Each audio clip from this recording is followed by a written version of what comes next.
Well, President Joe Biden and Vladimir Putin made progress during their first in-person summit as world leaders, but remain profoundly divided on issues like cyber attacks and human rights. Our CBS 17 correspondent, Washington correspondent Jesse Tenor joins us live with a recap of their meeting. Jesse, good morning. Yeah, good morning to you as well, Liz. These talks were shorter than expected, about 3 hours long, but President Biden says he did what he came there to do, and Putin referred to their meeting as constructive. But still, there were no major breakthroughs.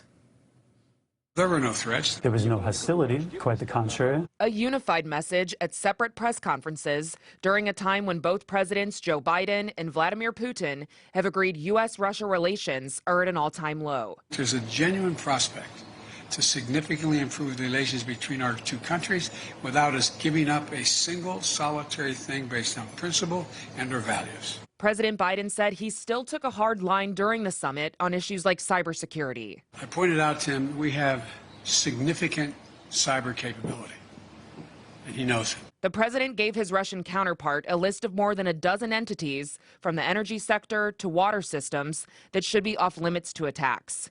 Putin said they reached an agreement. We are encountering the same threats. For example, when it comes to the healthcare system of one of the big regions of the Russian Federation. But many differences between the two world leaders remain. When asked why so many of his opponents end up in jail, Putin responded by comparing Russian dissidents to Black Lives Matter protesters. We feel sympathy for the United States of America, but we don't want that to happen on our territory. President Biden called that comparison ridiculous and made it clear the U.S. will continue to fight for the freedom of prisoners like opposition leader Alexei Navalny. How could I be the President of the United States of America and not speak out against the violation of human rights? And now back here in Washington, President Biden says the real test will be in about 3 to 6 months to see if Putin delivers on his promises.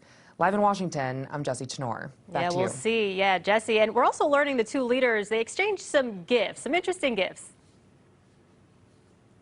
Yeah, most definitely. These are always very symbolic. And so the ones that President Biden gave to Putin involve crystal American bison, which has been the national mammal for a couple years now and is also a symbol of strength and unity. And it's also on a cherry wood base, which is symbolic of our first president, George Washington. And he also gifted him some classic aviators, which both presidents have been known to rock.